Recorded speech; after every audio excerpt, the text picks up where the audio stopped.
Assalamualaikum warahmatullahi taala wabarakatuh.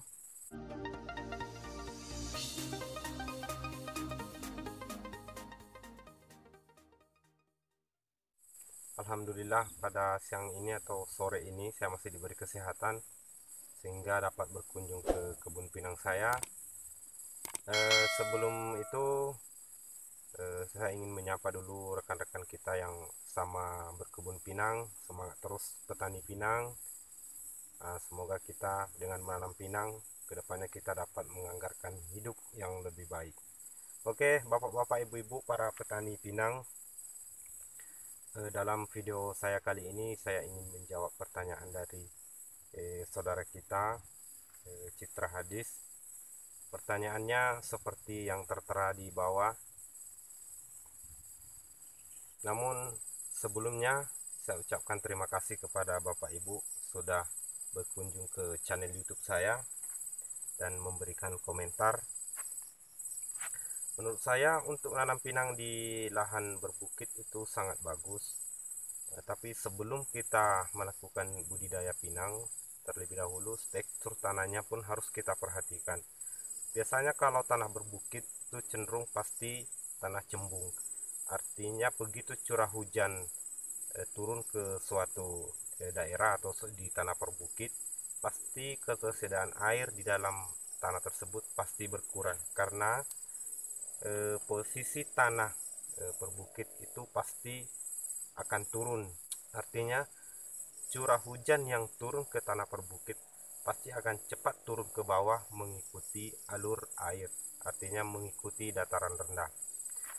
Namun Bapak Ibu tidak perlu khawatir, karena sebagaimana kita berkebun sawit, begitu juga kita berkebun pinang, tidak ada ubahnya yang lain.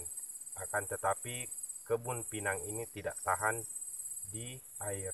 Artinya kalau memang lahan Bapak itu banyak airnya ataupun rawa, saya sarankan kalau ingin berkebun pinang, lihat dulu situasinya seperti apa bisa airnya dikeluarkan. Kalau tidak bisa, saya rasa cari lahan yang lain. Tapi kalau untuk perbukitan, berdasarkan cerita ataupun masukan dari ataupun pertanyaan dari saudara kita,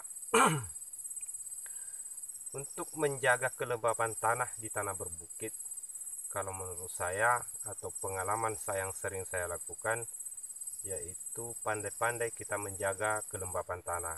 Artinya kalau memang tanah kita ini kekurangan air, berarti kita harus pandai-pandai sebagai pemilik kebun atau pelaku usaha, kita harus pandai-pandai menjaga kelembapan tanah. Itu yang pertama. Dan untuk menjaga kapasitas air di tanah berbukit, itu kalau bisa perbanyak menggunakan pupuk organik. Hanya itu yang sering saya lakukan untuk menjaga agar tanah di lahan saya tidak kekurangan air. Oke Bapak Ibu, mudah-mudahan dengan jawaban saya Ibu dapat berkenan. Saya mohon maaf atas segala kekurangan. Mungkin bapak-bapak petani pinang yang di luar sana bisa lebih menjelaskan lebih detail. Baik Bapak Ibu, saya ucapkan terima kasih. Saya mohon maaf karena saya terlambat. Sebenarnya ini seharusnya begitu Ibu. Dengan pertanyaan mungkin cepat saya jawab karena banyak pekerjaan. Karena saya bukan hanya berkebun, saya kalau pagi juga masuk ke kantor di kantor desa. Baik Ibu, terima kasih atas waktunya dan terima kasih kepada kawan-kawan yang berkunjung ke channel saya. Kurang lebihnya saya mohon maaf. Wabillahi taufiq wal hidayah. Assalamualaikum warahmatullahi taala wabarakatuh.